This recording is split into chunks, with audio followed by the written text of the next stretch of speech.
University of Detroit Mercy's women's lacrosse. We're talking with head coach Dwayne Hicks. Dwayne, you're coming off a tough loss at Butler, and it was interesting that it was a 1-point difference between the last score from this time out this past weekend, and you lost 11-9. But league starts on Wednesday against trip to Central Michigan.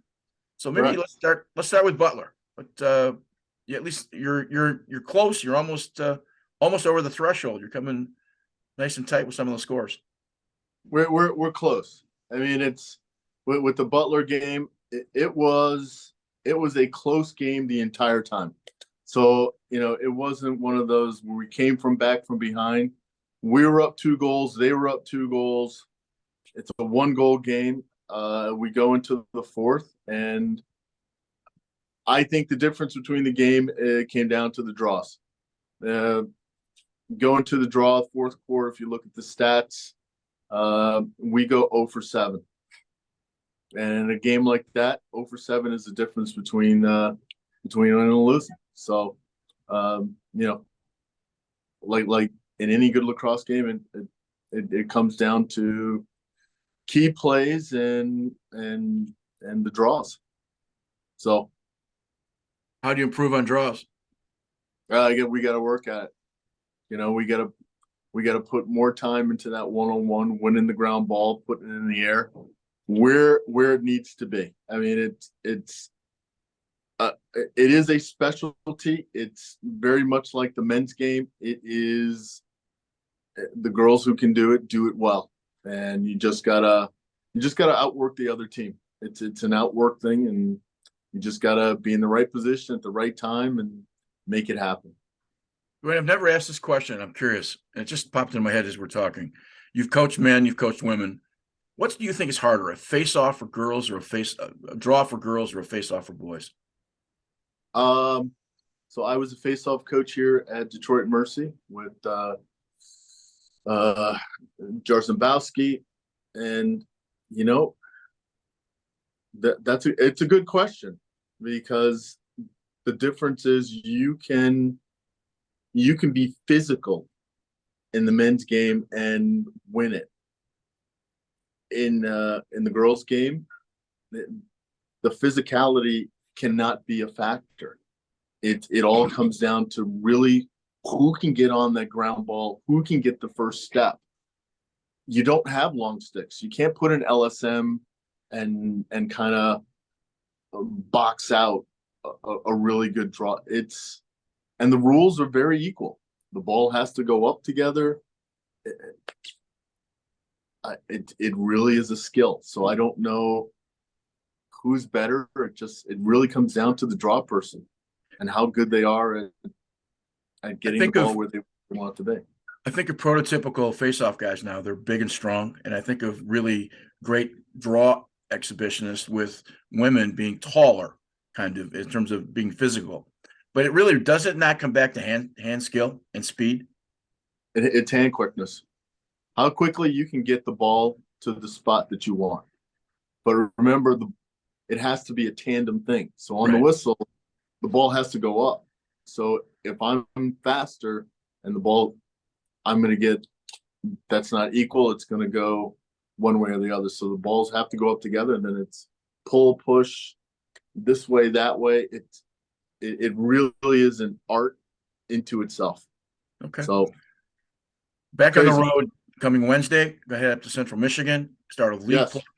Was there anything at Butler, any silver lining at Butler that gives you some hope that maybe as you go enter league play against the Chippewas, that this will be a good competitive game and maybe come out on the other end of it? Well, I think we had moments in the Butler game where we got, wow, we are playing really good lacrosse.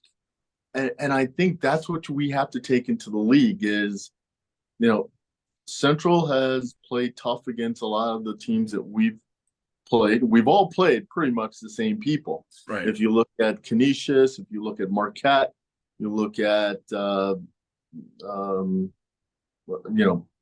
they played Cincinnati, who played Xavier. You look at the scores, there's a lot of similarities. So I think we look at this and go, what can we do to match up against them and give ourselves the best opportunity to win? I think it's going to be. I think it's going to be any game in the MAC. I've said this many times before. Is going to be a good game. The teams are pretty evenly matched, and it's going to come down to who wants the ball a little more, who's going to win in the fourth quarter. I think that's what it's all going to come down to.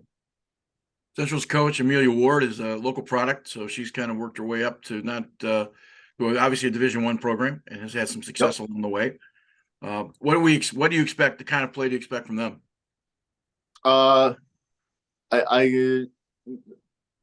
from watching their film, they're going to be very physical.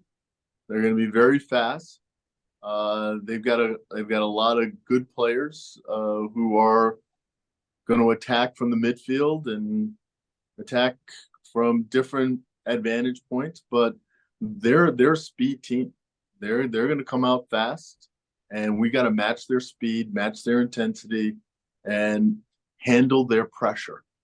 They're going to pressure all over the field.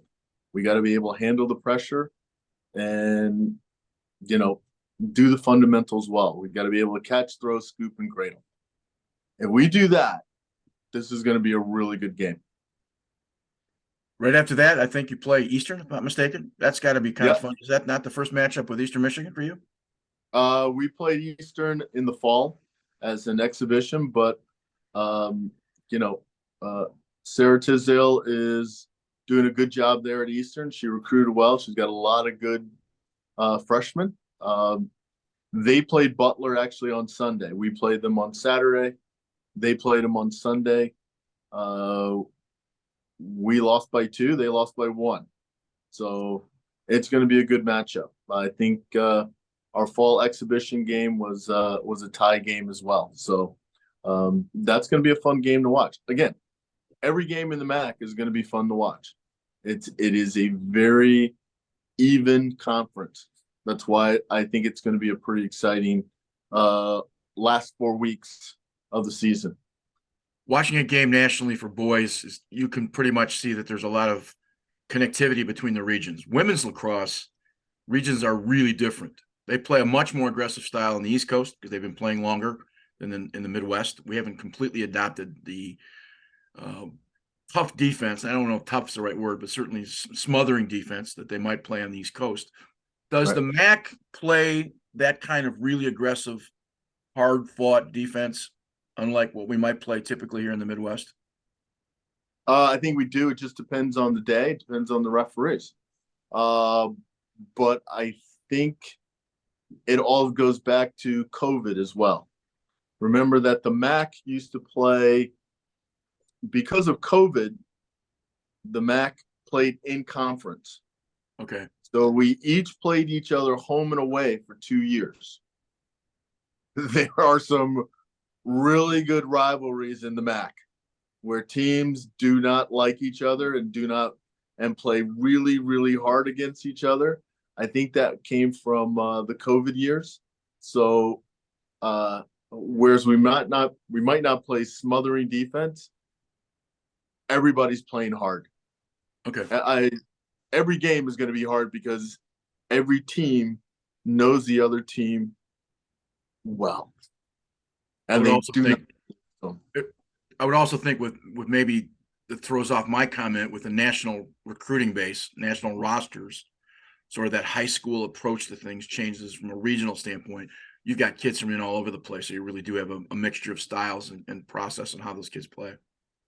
Yeah, I mean we've got kids from all over, from Washington to Texas to Arizona to Florida. So it's not. I mean, I think Kent State has the same thing.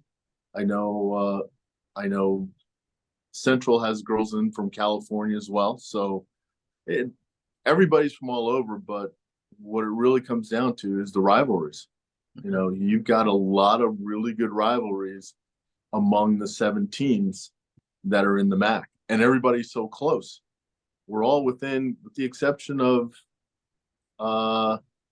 Robert Morris, we're all within 3 or 4 hours of each other. So we're all recruiting the same people. We all know the same people. There's a built-in rivalry within the MAC, within the teams. All right. Well, let's hope victory number 2 comes this coming Wednesday on the road at Yes. Central Michigan. Yes, we're hoping for it. And we follow up on Saturday at home, one of the home games against Eastern Michigan. Yes. And what time that start? Eastern's going to be at 12 noon. Okay. 12 noon at Titan Field. As always, we appreciate your time, and best of luck at up in Mount Pleasant. Sounds good. Thanks, Greg. Appreciate it.